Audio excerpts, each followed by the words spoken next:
Հարգելի ռադիոընկերներ, մենք շարունակում ենք ուրիշ նորությունները եւ այս հատվածում սովորաբար ունենում ենք հյուր։ Եվ այսօր մեր տաղավարում հյուրընկալել ենք մի արվեստագետի, ում անունը վաղուց դարձել է ժամանակակից դասական երաժշտության որակի եւ չեմ վախենա ասել նաեւ միստիկայի հոմանիշ։ Շնորհիվ իր կատարումների, շնորհիվ իր այն բարձր վարկանիշի, որ ունի համաշխարհային միջավայրում դասական երաժշտության, այսօր մեր հյուրն է Հայաստանի Հանրապետության վաստակավոր արտիստ, նաև Մովսես Խորենացու մեդալի շքանշանակիր, դաշնակահար Հայկ Մելիքյանը։ Բարև ձեզ։ Բարև ձեզ, Հայկ, հաճելի է, որ ժամանակ տրամադրեցիք։ Ես իով եկա, առաջին անգամ եմ ձեր տաղավարում եւ մի փոքր զարմացա ձեր նկարագրությունից, միստիկ, որ ձևակերպեցիք իմ գործունեությունը, բայց չեմ զարմանում, որովհետև մի քանի օրից մենահամերգ եմ ունենալու միստիկ թեմայով, նվիրված Գուրջիևի 160-ամյակին եւ մի փոքր միստիկ երաժշտություն եմ նվագելու, չնայած միստիցիզմը միշտ ինձ գրավել է, չեմ կարող ասել, որ դա ես ամբողջությամբ դրանում եմ, դրա մեջ եմ, բայց գրավում է նաև այս պահին Սկրյաբինի ռուս մեծանուն կոմպոզիտոր Սկրյաբինի ստեղծագործությունների ձայնագրություններն եմ կատարում, որպեսզի ձայնասկավառակ թողարկվի մոտ ապագայում եւ հայտնի է, որ Սկրյաբինն էլ միստիցիզմի մեծ ներկայացուցիչ էր իր երաժշտության մեջ, այնպես որ իրավացի եք։ Լաուդամուս այդպես էր անվանվել սկավառակը, որը որ թողարկել եք, դա ինչպես լատիներեն բառը, որը նշանակում է մենք գովաբանում ենք։ Գովաբանում ենք, փառաբանում ենք, այո, լաուդամուս, պատարակի անբաժանմասն է քրիստոնեական առաջին տողերն են։ Եկեղեցական հիմներից մեկն է։ Այո, նաև Գուրջիևի պիեսներից մեկը, որի անունով որոշեցի այս սկավառակը իմ ձեռքերում է եւ ես սիրով ուզում եմ նվիրել ձեզ։ Շնորհակալություն։ Դրա շնորհանդեսն էլ կլինի, այո, հունվարի 29-ին։ Ֆիզիկական սկավառակ չեք շոշափել, հա։ Իմ ձեռքերում նաև լրիվ նոր սկավառակ է, բարոկ երաժշտության, այստեղ բարոկ տրանսկրիպցիաներ են, փոխադրումներ են աշխարհի տարբեր մեծանուն դաշնակահարների կողմից արված, նաև իմ կողմից փոխադրումներ են Պերգոլեզի, Ստաբատ Մատերից, Ալեսանդրո Սկարլատի Տիգրան օպերայից մի հատված, այսպես գուցե խոսենք դրա մասին։ 24 րոպե տևողությամբ երկու ձայնագրություն եւ մեկը համարյա 20 րոպե, այսինքն ընդհանուր մոտ 1 ժամից ավել եւ 3 ստեղծագործություն, պաստորեն, հա, զտեղված է սկավառակի վրա։ Ճիշտ եմ հասկանում։ 3 բաժնից են սկավառակը, այո, դրանք կարծեմ 27 թրեք 27 ստեղծագործություն պիեսներ, այո, Գուրջիևի տարբեր ուրեմն տարիներին գրված ստեղծագործություններ, այսինքն հորինած երաժշտություն, որը պրոֆեսիոնալ կերպով գրի առել Դե Հարտմանը, ռուս ճանաչված դաշնակահար կոմպոզիտոր, որը Գուրջիևի աշակերտն էր եւ Գուրջիևի աշակերտն ներկայացնում էր երաժշտության գիծը, քանի որ բոլորիս հայտնի Գուրջիևի ուսմունքի այդ 5 ուղղությունները, որոնցից մեկը նաև երաժշտությունն էր, եւ միասին իրենք աշխատել են տարբեր տարիներին, մասնավորապես Փարիզում, այնպես որ Դե Հարտմանը գրի առել, նոտագրել է Գուրջիևի երաժշտությունը։ Եվ ասում են, որ տարբեր իր միջոցառումների ժամանակ Գուրջիևը այդ երաժշտությունը օգտագործում էր, հորինում էր, իր ընթերցում էր իր տեքստերը, ուսմունքը, այդ երաժշտության ներքո Նաև բարերի ժամանակ։ Այո, բարերն էլ մի ուրիշ, այո, ասպեկտ է գրավում Գուրջիևի ստեղծագործության մեջ։ Գեորգի Իվանովիչ Գուրջիևը ծնուն այսպես հույն հայկական արմատներ ծնվել է Գյումրի Ալեքսանդրապոլի ժամանակ տեսեք այդքանով նա կապված է ինչ-որ ձևով միահյուսված է նրա հայկական արմատների մեջ եւ ապայման ցանկացած զետեղել սկավառակի մեջ հայկական երգը իր միակ հայկական երգ այսպես անվանումով պիեսը որը իսկապես շատ հայկական է հաճախ հիշեցնում է հայ ժողովրդական աշխուհական երաժշտությունը հիշեցնում է ինչ-որ էլեմենտներ որովհետև հստակ չես կարող ասել որ սա ջիվանի է կամ սայաթնովա է պես որ ունի իր նաև ուրույն արժեքը Հայկ ձեզ հաճախ ընդհանրապես յուրաքանչյուր դաշնակահարը ինչ որ այցեքարտ ունի խոսքը նվագացանկի մասին չէ իր ոճի իր կատարման ձևի ձեզ հաճախ անվանում են ժամանակակից երաժշտության դեսպան քանի որ դուք շատ համարձակորեն վերցնում եք այն ստեղծագործությունները որոնք հաճախ շատերը պարզապես չեն համարձակվում մոտենալ բարդության տեսանկյունից, կատարման տեսանկյունից, նույնիսկ շատ կոմպոզիտորներ գրում են հատուկ ձեզ համար ստեղծագործություններ։ Այ գիտեք, որ պահն է հետաքրքիր զուտ հոգեբանորեն կատարում եք միջնադարյան երաժշտություն, այլ կերպ ասած ստեղծագործություններ, ում հեղինակները ողջ չեն, եւ մարդիկ, ովքեր լսում են եւ առաջին ունկնդիրն են ձեր կատարման։ Կա տարբերություն ձեզ համար, որ հեղինակը նստած է եւ երբ դուք ավելի ազատ եք մեկնաբանության մեջ։ Այո, սիրում եմ այդ process-ը, շատ սիրում եմ, եթե չսիրեի չէի համագործակցի կոմպոզիտորների հետ, այլ նոր ստեղծագործությունների, նոր գործերի, կենթանի կոմպոզիտորների մասն է խոսքը։ Շատ սիրում եմ այդ process-ը, աշխատել, հաճախ վերջին ժամանակներս հրավիրում ենք արտերկրից նաև կոմպոզիտորների, որովհետև իմ 1900 գումարած կամ 2000 գումարած նախագծի ընթացքում ես միշտ պրեմիերաներ եմ անում հայկական, հայաստանյան կամ համաշխարհային, որ նոր է գրված ստեղծագործությունը եւ հրավիրում ենք կոմպոզիտորին եւ մի քանի օր առաջ համերգից մենք համագործակցում ենք շատ հետաքրքիր process է դա, ես շատ սիրում եմ դա։ Իսկ 1900 խոսքը գնում է 20-րդ դարի 1900 թվականից հետո գրված ստեղծագործությունների մասին, դա 2009 թվականն էր, երբ ստեղծեցինք այդ համերգաշարը եւ նվիրված է տարբեր ժողովուրդների 20-րդ դարի եւ ժամանակակից երաժշտությանը։ Այն ժամանակ այդքան էլ ժամանակակից ասում էինք իհարկե, բայց եկավ 21-րդ դարը, եկել է 21-րդ դարը եւ 2000 թվականից հետո գրված գործերը արդեն շատացան եւ ժամանակն էր ստեղծել 2000 գումարած համերգաշարը 1900 գումարածին զուգահեռ եւ այդ համերգաշարի ընթացքում բացառապես կարող եմ ասել պրոպագանդում եմ 2000 թվականից հետո գրված ստեղծագործությունները ձեր ստեղծագործությունները չէ՞ որ վերջին ժամանակներս հաճախ սկսել եմ կատարել իմ ստեղծագործությունները գիտեք այդքան էլ չէի կատարում իմ ստեղծագործությունները ամեստությունն երևի չգիտեմ ավելի չգիտեմ լսեցի երևի իմ ձայնը կարևորեցի իմ ձայնը ինձ թվում է կարևորեցի իմ ձայնը կատարում են ձեր գործերը հաճախ կատարում են այո Հայկ սիմվոլիզմ կա ընդհանրապես Գուրջիևյան այդ շարժման կամ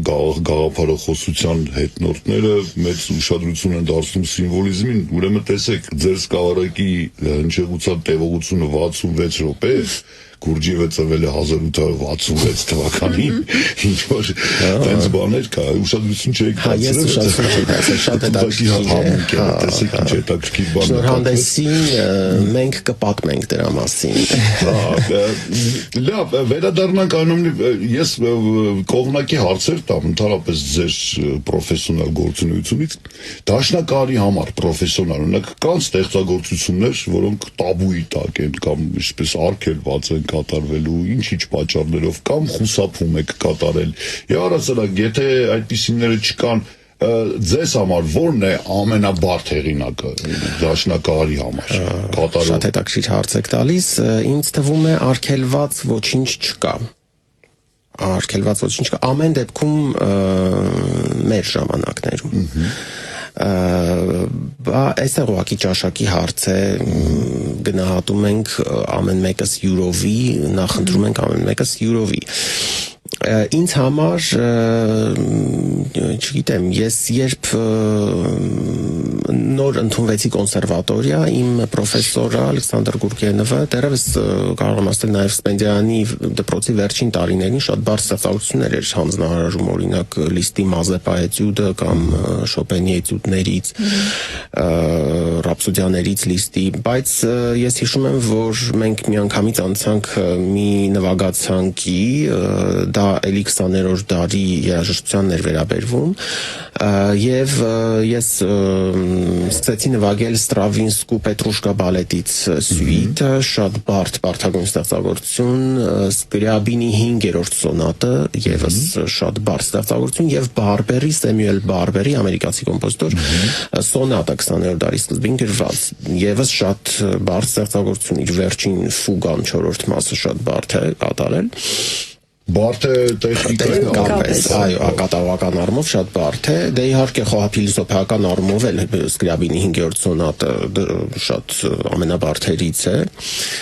եւ հենց այդ նվագացանկով ես գնացի 2000 թվականին, արդեն 19 տարեկան էի, Հռոմ մի մրցույթի, որը նվիրված էր 20-րդ դարի երաժշտությանը, եւ հաջողություն ունեցա, հաղթեցի այդ մրցույթը, եւ այդ տարին էր, որ տարվանից սկսվեց 20-րդ դարի եւ ժամանակակից երաժշտության հանդեպ իմ սերը եւ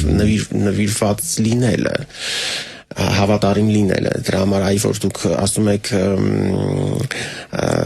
ժամանակակից երաժշտության դեսպան են ինձ անվանում, այսպես որն է իմ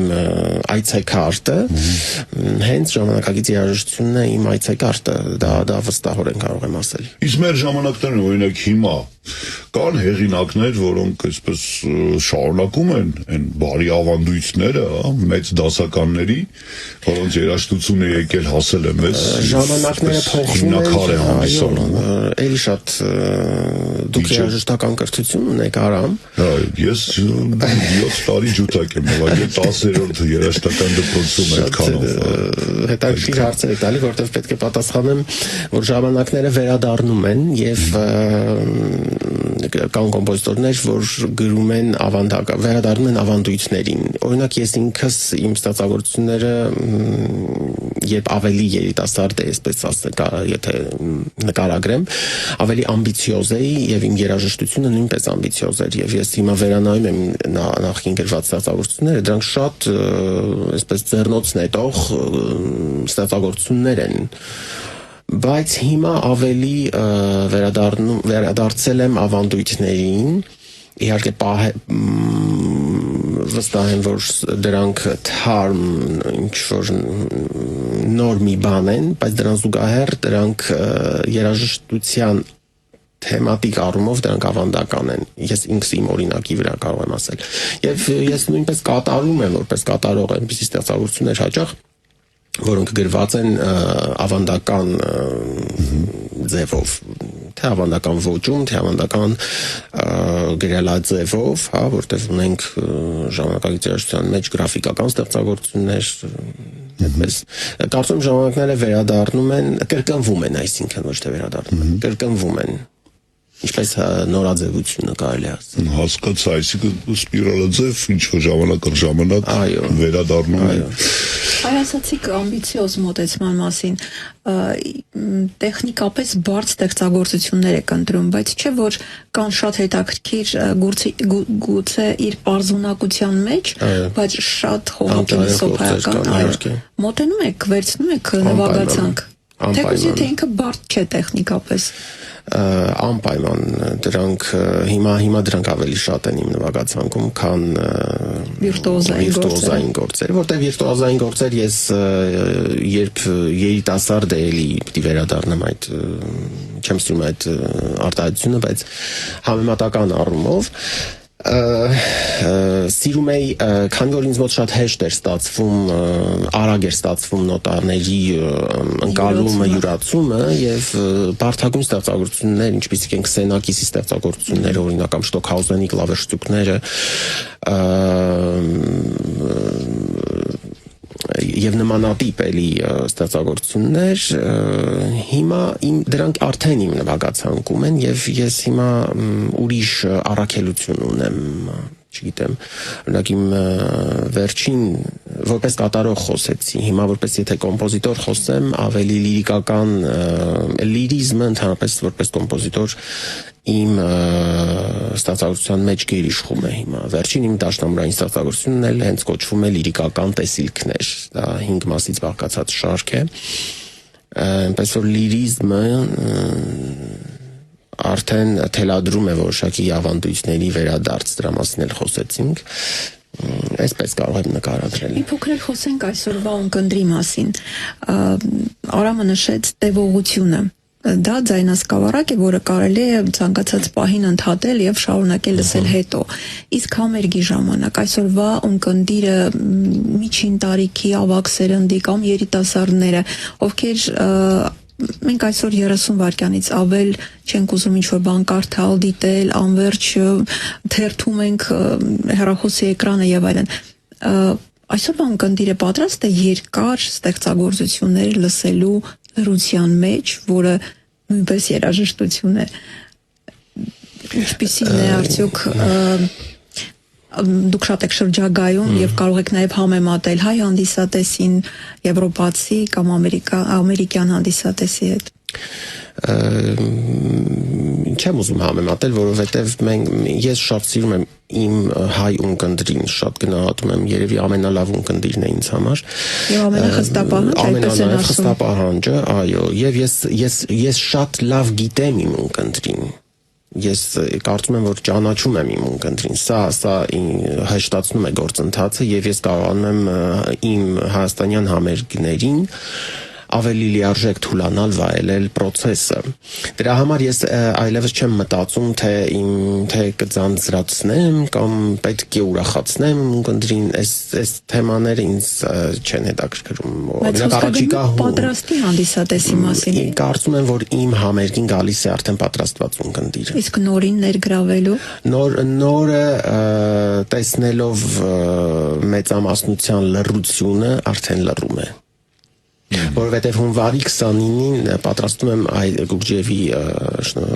սկավառակի շնորհանդեսին մի ծրագիր եմ պատրաստել, որ մոտավորապես 1 ժամ 15 րոպե առանց ընդմիջման է լինելու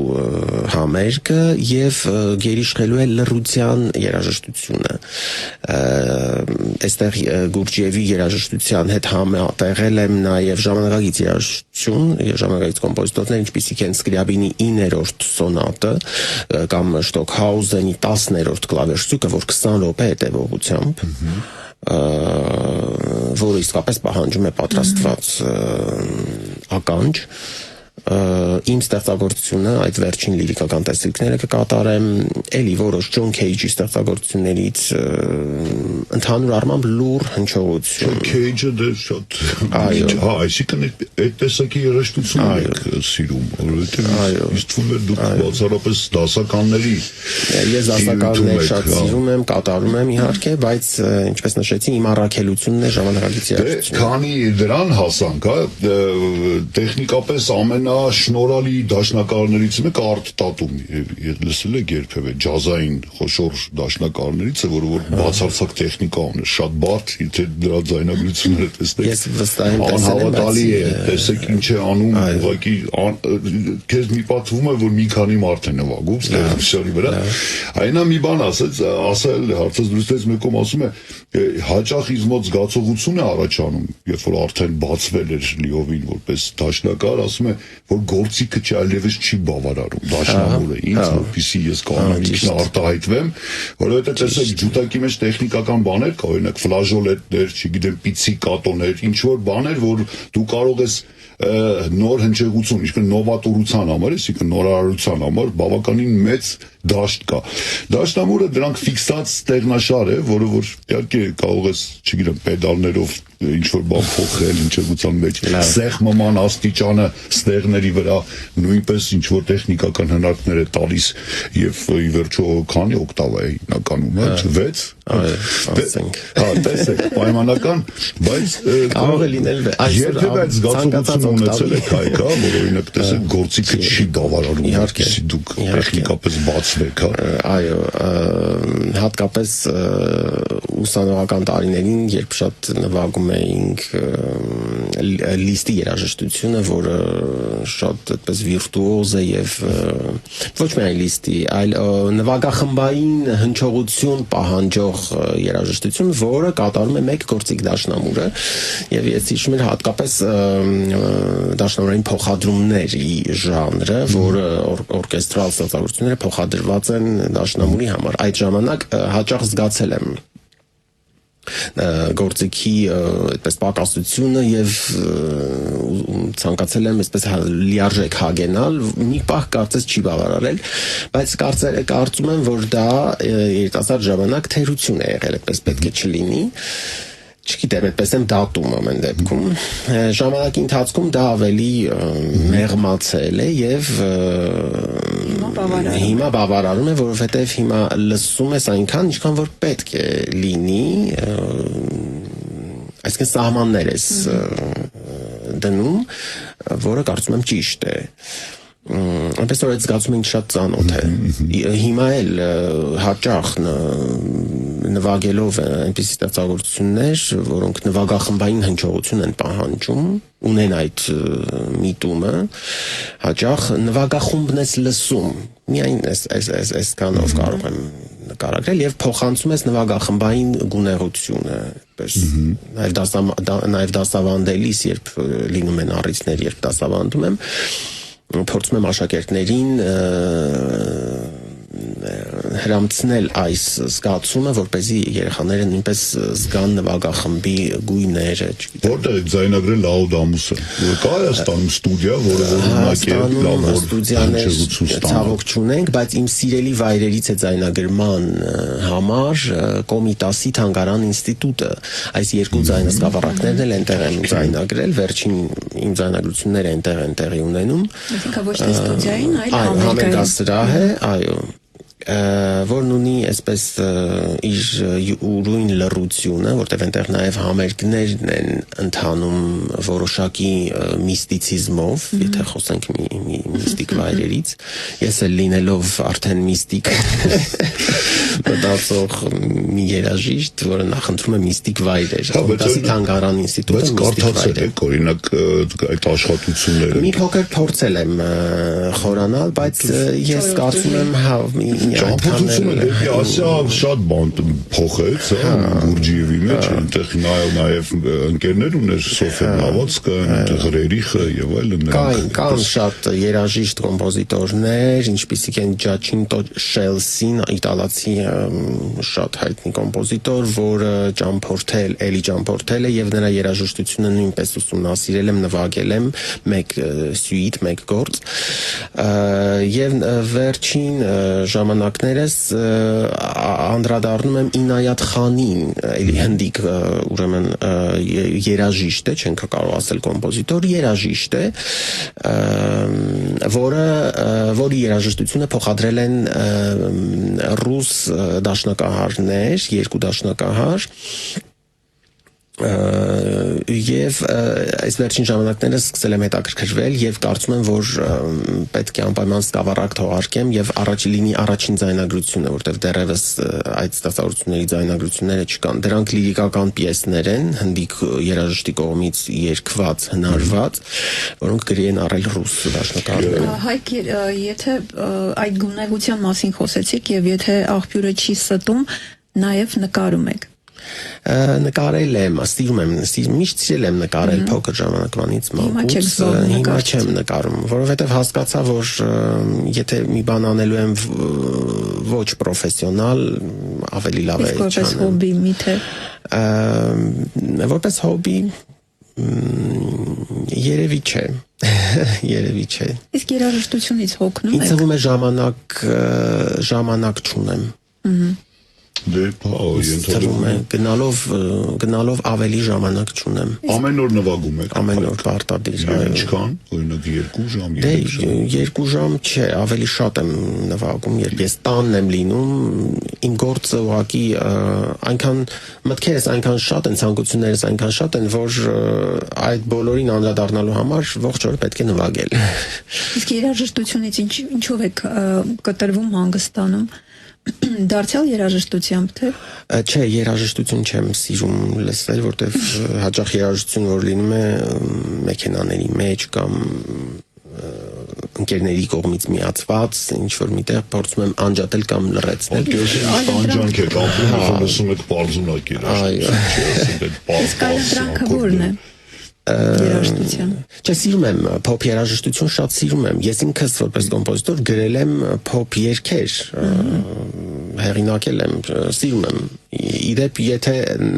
լսելու նախընտրություն լինի երաժշտություն, ես կնախընտրեմ փոփ երաժշտությունը։ Այո, բարդ ավանգարդ ջազ չեք լսի։ Դա էլ կլսեմ, հա։ Իսկ ժամանակակից տեխնոլոգիաներ այսօր որ ամեն քայլափոխին լսում ենք, որ արհեստական բանականությունը երաժշտություն է ստեղծել, գեներացրել անգամ մի ամբողջ նվագախմբի ռոբոտները փոխարինում են դիրիժորի կամ ջութակահարի, դրան ինչպես եք վերաբերվում։ Նորմալ եմ վերաբերվում, եւ որովհետեւ վստահ եմ, որ մարդկային գործոնին ռոբոտը երբեք չի կարող փոխարինել։ Ես չեմ հավատում, որ կգա մի ժամանակ, որ մենք կգնանք ռոբոտի համերգին։ Չէ, չենք գնա երբեք։ Ստեղծած երաժշտության կամ չենք լսի ռոբոտի սկավառակը։ Մենք միգուցե սկսենք զուտ հետաքրքիր պերֆորմանսի առումով մրցել ռոբոտ դաշնակահարի հետ։ Օրինակ պատկերացրեք 2 ռոյալ դրված։ Հետաքրքիր վարիացիաներ կարող են լինել։ Պատկերացրեք ինչքան հանդիսատեսի համար հետաքրքիր կլինի ու եւս մեկ անգամ համոզվելու հնարավորություն, որ միևնույն է այսօր ռոբոտաշինության մեջ ամենամեծ խնդիրը գիտեք ինչու՞մն է։ Պլաստիկան։ Չէ, սեղմման աստիճանը ֆիքսելու, այսինքն մենք շատ լավ զգում ենք, որ այս նուրբ իրը պետք է նուրբ սեղմենք, իսկ այս բանը պետք է պիտ բռնենք, դա շատ լավ զգում է մարդը, այսինքն մեր շոշափուկները, մեր զգայարանները մատների տեղադրված շատ լավ զգում են ջերմությունը, զգում են սեղմման ուժը եւ այլն, ռոբոտները դա չեն զգում, եւ դա լուրջ խնդիր է, որովհետեւ Այո, խնդիրը խոսքի արտիկուլյացիան։ Ռոբոտայինը դեռ այդքան էլ մոտ չէ Դա տեխնիկական հարց է, որը հեշտ չտկվելու է կարճ ժամանակում։ Ես ուղղակի հիմա վերջերս տեսնում եմ օրինակ YouTube-ում շատ թարգմանություններ օրինակ օտար լեզուներից, ձայն այսպես ընթերցողը կամ դիկտորը, այսպես արհեստական բանականությամբ շատ հաճելի ձայնով լավ սահուն տեքստ է տալիս։ Համենայն դեպս ռուսերեն, հայերենին քիչ թերացել է։ Երաժշտության ասպարեզում էլ դա կզարգանա եւ կհասնի դրան։ Բայց ես ես վերջերս մի հոյակապ օրինակ տեսա Մալերի ստեղծագործությունները, այդպես մի քիչ կոպիտ բառը, բայց կերցրել են, այսինքն տվել են արհեստական բանականությանը մշակելու, ասել են այ այդ ոչի մեջ մի բան գրի, գիտեք ինչ հաջող ձայնագրություններ հանել, հա, պատկերացրեք, այսինքն այդ բայց ինչքանով է դա հետաքրքիր չէ, գիտեք ինչի է նման, օրինակ ասեն մեկին մեկ նկարի ինչ որ մի բան, տեսեք դա ինչքան անիմաստ բան է, չէ, վերցնել ինչ-որ մի բան, մեկին մեկ նկարել։ Ինձ թվում է, որ դա այդ երաժշտությունը շատ կիրառական կարող է լինել ֆիլմերի ժամանակ, հաղորդումների։ Այդ ֆիլմեր ասացիք, օրինակ Հանս Զիմերը ձեզ համար լավ հեղինակ է։ Ֆիլմերի համար գուցե այո, բայց ես չեմ սիրում երաժշտությունը լսել կամ կատարել, չգիտեմ, դաշնամուրի գործեր ունի թե ոչ։ Այդ երաժշտությունը չի հետաքրքրում պրոֆեսիոնալ հարթակում, բայց այսպես գուցե ինչ-որ ֆիլմում կամ տեսահոլովակի մեջ եթե լսվի, եթե սազական է, ամեն ինչ հնարավոր է։ Բայց շատ կինոերաժշտություն գրող կոմպոզիտորներ, ովքեր մինչ այդ ունեցել են նաև լուրջ երաժշտության փորձ, ասում են, որ դա ամենակարճ ճանապարհն է դեպի ճանաչելիություն։ Արդյոք չեք փորձել կինոերաժշտություն գրել։ Մանավանդ որ պատկերներով եք մտածում։ Համաձայն, եթե Չայկովսկու մրցույթը չեք հաղթել կամ Դափնեկի չեք, մի քիչ դժվար է, հա, համաշխարհային ասպարեզում առանձնանալը կամ աչքի ընկնելը։ Ինձ այդ թեմաները կարող եմ ասել չեն հետաքրքրում։ Իսկ եթե առաջարկ լինի։ Եթե առաջարկ լինի, ես կմտածեմ եւ կփորձեմ իմ ուժերը, բայց ես հիմա ուրիշ բանով եմ տարված եւ ուրիշ հոգեվիճակն է ինձ ավելի հոգեհարազատ եւ գրավում։ Իսկ այսօր ճանաչում համաշխարհային, այնպես որ շատ պրիմիտիվ բան եմ ասում, մարդ չլինի, որ չճանաչի այդ երաժշտին, այդպիսի ճանապարհ անցնելը շատ բարդ է։ Օրինակ Վանկլիբերնի բացունքներին հասնելը ինչքանով է դժվար մեր ժամանակներում։ Եվ ինչ է պետք, ավելի շատ մենահամերգներ, թե մրցույթներում շահել։ Սովորաբար մրցույթների ճանապարհն է լինում, որ ճանաչելիության են հասցնում այս կամ այն արտիստին։ Բայց ներողություն մրցույթի պարագայում էլ հաճախ ասում են արդար է այն մրցույթը, որում դու հաղթում ես, եւ անարդար է, եթե չես հաղթում։ Մրցույթներն էլ սուբյեկտիվ են, չէ՞։ Այո, բայց ինձ ես եթե սկսեմ հետաքրքրվել ճանաչելիությամբ, ես կարծում եմ կփչացնեմ ինձ։ Դրա համար ինձ դա չի հետաքրքրում։ Ճանաչված եմ ես, թե ճանաչված չեմ, չգիտեմ։ Մենք հաճախ խոսում ենք տեխնիկայի մասին, ունենք ինչպես է մենք մատներով տիրապետում, ասենք այդ սահուն անցումները ստեղնաշարի վրա, բայց մոռանում ենք սլուխի, լսողության վարժեցնելու մասին։ Հայկ այդպիսի բան կա, թե կամ կա կամ չկա, այսինքն հնարավոր է բացել լսողությունը այնպես երաժշտին որպես պրոֆեսիոնալ։ Բազային տվյալներ անպայման պետք է լինեն, իհարկե, բացել, այո, հնարավոր է, դա ինձ թվում է տարիների աշխատանք է, չէ՞, եթե համաձայնվեք ինձ հետ։ Բայց բացարձակ լսողությունը բացարձակ երևույթ է։ Այո, դա էլ կա, այո։ Աշխատասիրություն, գիտեք, սա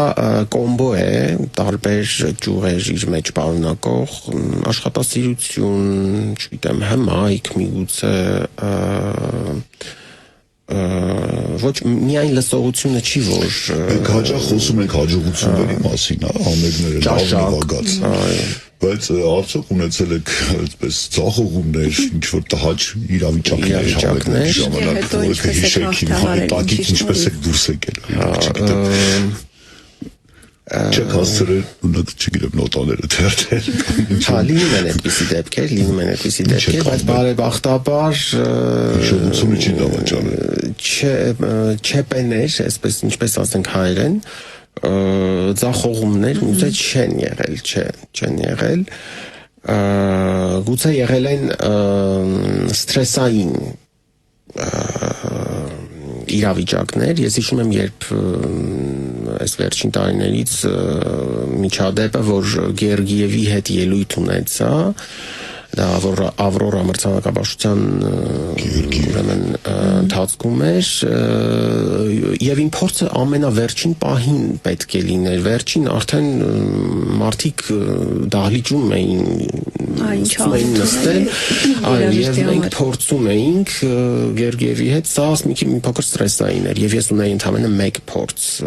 Առաջին անգամ լսում, որ հանդիսատեսի ներկայությամբ փորձ են անում, վերջին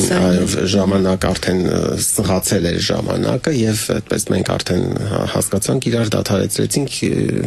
համաձայնության եկանք, ինչ որ պետք էր արեցինք, բայց իհարկե դա ստրեսային։ Բայց համաձայնեք դա էլ է հետաքրքիր բան, չէ՞, փորձին ներկա լինելը։ Պատկերացեք ամեն հանդիսատեսին չի տրված այդ հնարավորություն։ Հայք ինչպես է երաժշտությունը անդրադառնում ձեր առօրյա կյանքի, անձնական կյանքի վրա, ընտանիքի եւ այլն, այդպիսի բան։ Երաժշտությունը շատ լավ է անդրադառնում, չգիտեմ, ես հարիր եմ իմ ընտանիքի հետ։ Չէ, ստրեսային չէ, օրինակ, չգիտեմ, այդ ներքին այդ աշխարից, որտեղ որ դուք եք եւ երաժշտությունը մեկ էլ գալ ընկնել այդ կենցաղային առօրյայի մեջ, ինչպես է կարողանում այդ անցումը կազմակերպել եւ առասարակ դաշնակարներ ունեն պրոֆ դեֆորմացիա, այդպես ընդհանրապես ինչ կասեք դրա մասին։ Չգիտեմ, տարբեր իրավիճակներ են լինում, երբեմն լինում են, որ իսկապես ընկնում ես